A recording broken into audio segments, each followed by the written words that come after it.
जय मां संतोषी। आज हम सुनेंगे संतोषी माता की व्रत कथा। एक बुढ़िया थी, उसके 7 बेटे थे। 6 कमाने वाले थे जबकि एक निकम्मा था। बुढ़िया 6 बेटों की रसोई बनाती, भोजन कराती, उनसे जो कुछ जूठन बचती वो 7वें को देती। एक दिन वह अपनी पत्नी को बोला, देखो मेरी माँ मुझसे कितना प्रेम करती है। वह बोली, क्यों नहीं, सबकी जूठन तो तुम्हें ही खिलाती है। बोला, ऐसा नहीं हो सकता, मैं जब तक आंखों से देख ना लूं मानूंगा नहीं।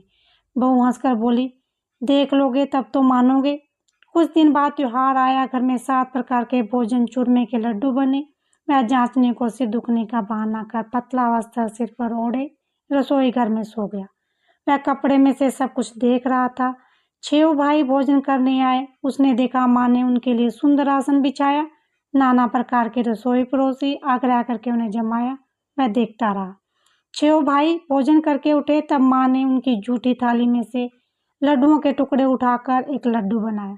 जूठन साफ कर बुढ़िया माँ ने उसे पुकारा, बेटा 6 भाई भोजन कर गए, अब तू ही बाकी है, उठ, तू कब खाएगा।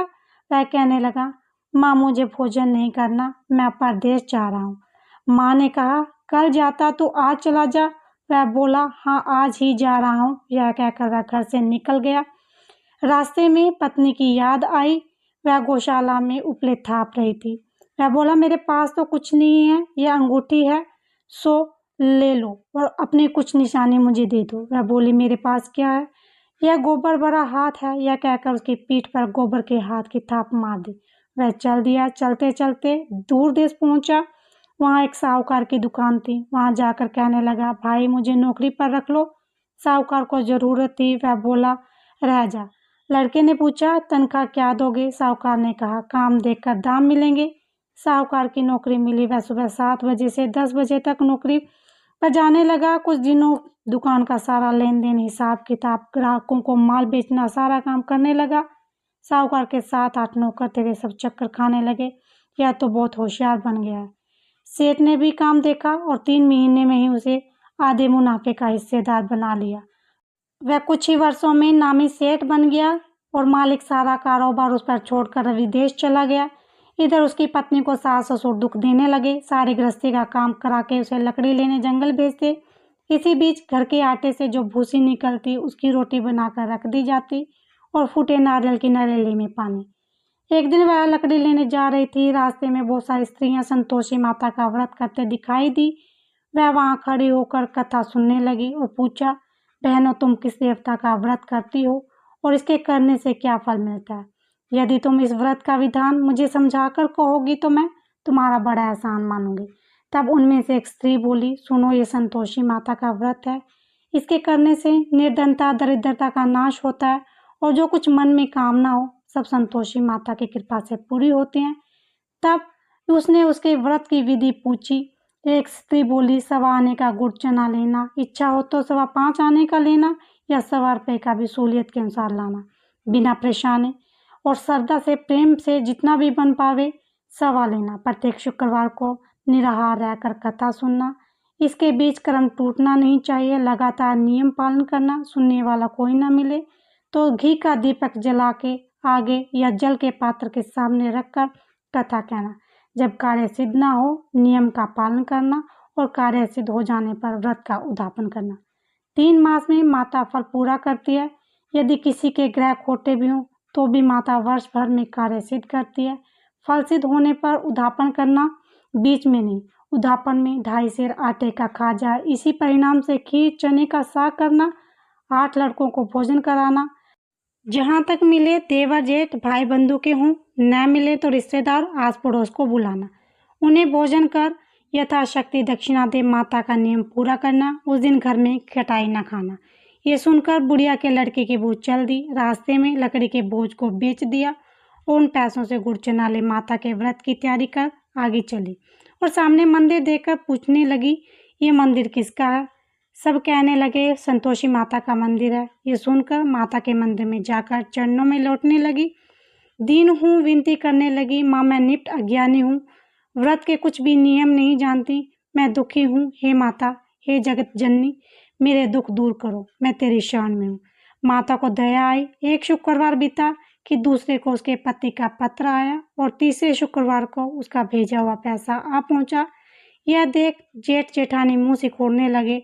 लड़के ताने देने लगे। काकी के पास पत्र आने लगे, रुपया आने लगा, अब तो काकी की खातिर बढ़ेगी। बेचारी सरलता से कहती, भैया कागज आवे रुपया आवे, हम सब के लिए अच्छा है। ऐसा कहकर आंखों में आंसू भर संतोषी माता के मंदिर में मातेश्वरी के चरणों में गिरकर रोने लगी। माँ, मैंने तुमसे पैसा कब मांगा है? मुझे पैसे से क्या काम है? मुझे तो अपने सुहाग से काम है। मैं तो अपने स्वामी के दर्शन मांगती हूँ। तब माँ ने प्रसन्न होकर कहा, जा बेटी, तेरा स्वामी आएगा। यह सुनकर खुशी से बावली होकर घर में जाकर काम करने लगी। जब संतोषी माँ विचार करने लगी, इस भोली पुत्री को मैंने कह तो दिया है कि तेरा पति आवेगा, लेकिन कैसे? वह तो इसे स्वप्न में भी याद नहीं करता। उसे याद दिलाने को मुझे ही जाना पड़ेगा। इस तरह माताजी उस बुढ़िया के बेटे के पास जा स्वप्न में प्रकट हो कहने लगी, साहूकार के बेटे, सो रहा है या जागता है? वह कहने लगा, माता, सोता भी नहीं जागता भी नहीं, कहो क्या आज्ञा है? माँ कहने लगी, तेरे घर बार कुछ है कि नहीं? मैं बोला, मेरे पास सब कुछ है माँ, बाप है, बहू है, क्या कमी है? माँ बोली, बोले पुत्र, तेरी बहू घोर कष्ट उठा रही है। तेरे माँ बाप उसे परेशान कर रहे हैं, वह तेरे लिए तरस रही है, तू उसकी सुध ले। वह बोला, हाँ माता जी, यह तो मालूम है, परंतु जाऊं तो जाऊं कैसे? परदेश की बात है, लेन देन का कोई हिसाब नहीं, कोई जाने का रास्ता नहीं आता, कैसे चला जाऊं? माँ कहने लगी, मेरी बात मान, सवेरे नहा धोकर संतोषी माता का नाम ले, घी का दीपक जला, दंडवत कर दुकान पर जा बैठ। जमा का माल बिक जाएगा, सांझ होते होते धन का भारी ढेर लग जाएगा। अब बुढ़िया की बात मानकर वह नहा धोकर संतोषी माता को दंडवत कर घी का दीपक जला दुकान पर जा बैठा। थोड़ी देर में देने वाले रुपया लाने लगे, लेने वाले हिसाब लेने लगे, खोटे से भरे सामान के खरीदारी नकद दाम दे सौदा करने लगे। शाम तक धन का भारी ढेर लग गया। मन में माता का नाम ले चमत्कार देख प्रसन्न हो घर ले जाने के वास्ते गहना कपड़ा सामान खरीदने लगा। यहाँ काम से निपट कर तुरंत घर को रवाना हुआ। उधर उसकी पत्नी जंगल में लकड़ी लेने जाती, लौटते वक्त माता जी के मंदिर में विश्राम करती। वह तो उसके प्रतिदिन रुकने का स्थान जो ठहरा। धूल उड़ती देखकर माता से पूछती है, हे माता, ये धूल कैसी उड़ रही है? माता कहती है, हे पुत्री, तेरा पति आ रहा है। अब तू ऐसा कर, लकड़ियों के 3 बोझ बना ले, एक नदी के किनारे रख और दूसरा मेरे मंदिर पर व तीसरा अपने सिर पर। तेरे पति को लकड़ियों का कट्टा देख मुंह पैदा होगा, वह यहाँ रुकेगा, नाश्ता पानी खाकर माँ से मिलने जाएगा। तब तुम लकड़ियों का बोझ उठाकर जाना और चौक में गट्ठा डालकर जोर से आवाज़ लगाना, लो सासू जी, लकड़ियों का गट्ठा लो, भूसी की रोटी दो, नारियल के खोपड़े में पानी दो, आज मेहमान कौन आया है? माता जी से बहुत अच्छा कहकर वह प्रसन्न मन से लकड़ियों के 3 गट्ठे बनाए, एक नदी के किनारे पर और एक माता जी के मंदिर में रख दिया। इतने में मुसाफिर आ पहुंचा। सूखी लकड़ी देखकर उसकी इच्छा उत्पन्न हुई कि वह यहीं पर विश्राम करे, भोजन बनाकर खा पी कर गांव जाए। इसी तरह रुककर भोजन बनाया, विश्राम करके गांव को गया, सबसे प्रेम से मिला। उसी समय सिर पर लकड़ी का गट्ठा लिए वह उतावली सी आती है, लकड़ियों का भारी बोझ आंगन में डालकर जोर से 3 आवाज लगाती है, लो सासू जी, लकड़ियों का गट्ठा लो, भूसी की रोटी दो, आज मेहमान कौन आया है? ये सुनकर उसकी सास बाहर आती है और कहती है, ऐसा क्यों कहती हो? तेरा मालिक ही तो आया है, आ बैठ, मीठा भात खा, भोजन कर, कपड़े गहने पहन। उसकी आवाज़ सुन उसका पति बाहर आता है, अंगूठी देख व्याकुल हो जाता है। माँ से पूछता है, माँ यह कौन है? माँ बोली, बेटा ये तेरी बहू है, जब से तू गया है तब से सारे गांव में भटकती फिरती है, घर का काम काज कुछ करती नहीं, 4 पैर आकर खा जाती है। वह बोला, ठीक है माँ, मैंने इसे भी देखा है और तुम्हें भी, अब दूसरे घर की ताली दो, उसमें रहूँगा। माँ बोली, ठीक है, तेरी जैसी मर्जी। तब वह दूसरे मकान की 3री मंजिल का कमरा खोल सारा सामान जमाया। एक दिन में राज के महल जैसा ठाट बाट बन गया। अब क्या था, बहू सुख भोगने लगी। इतने में शुक्रवार आया।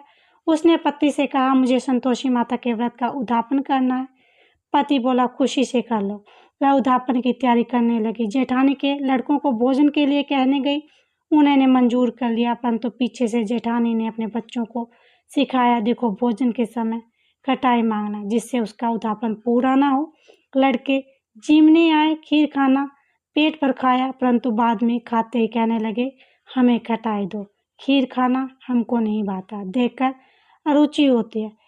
वह कहने लगी, भाई खटाई किसी को नहीं दी जाएगी, यह संतोषी माता का प्रसाद है। लड़के उठ खड़े हुए, बोले पैसे लाओ। बोली बहू कुछ जानती नहीं थी, उन्हें पैसे दे दिए। लड़के उसी समय हट करके इमली खटाई ले आए और खाने लगे। यह देखकर बहू पर माताजी ने कोप किया। राजा के दूत उसके पति को पकड़ ले गए। जेठ जेठानी मनमाने वचन कहने लगे, लूट कर धन इकट्ठा किया है, अब सब मालूम पड़ेगा जब जेल की मार खाएगा।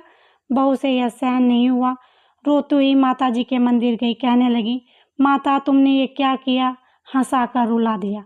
माता बोली, बेटी तूने उद्यापन करके मेरा व्रत भंग किया है।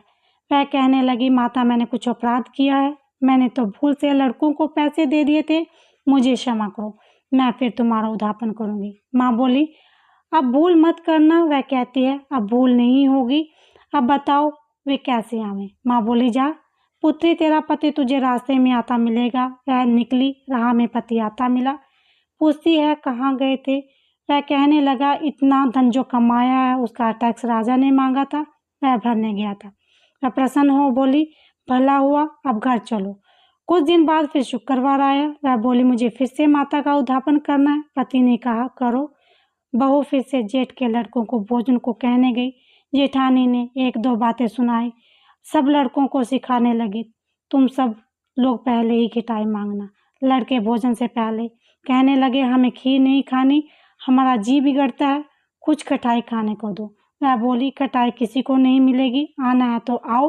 वह ब्राह्मण के लड़के लाकर भोजन कराने लगी। यथाशक्ति दक्षिणा की जगह एक एक फल उन्हें दिया। संतोषी माता प्रसन्न हुई। माता की कृपा से 9वें मास में उसके चंद्रमा के समान पुत्र प्राप्त हुआ। पुत्र को पाकर प्रतिदिन माता जी के मंदिर में जाने लगी। माँ ने सोचा, यह रोज आती है, आज क्यों ना इसके घर चलो। यह विचार कर माता के भयानक रूप बना गुड़ चने से सना मुँह, ऊपर सून के समान होठ, उस पर मक्खियाँ भिन भिन कर रही थी।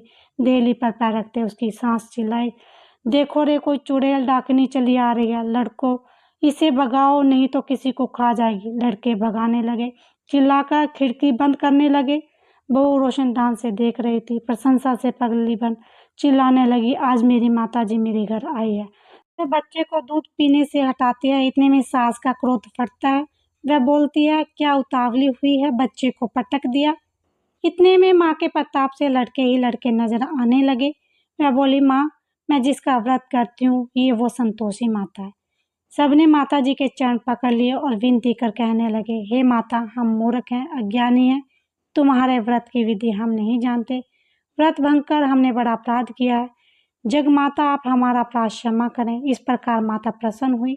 बहू को प्रसन्न हो जैसा फल दिया वैसा माता सबको दे, जो पढ़े उसका मनोरथ पूर्ण हो। बोलो संतोषी माता की जय।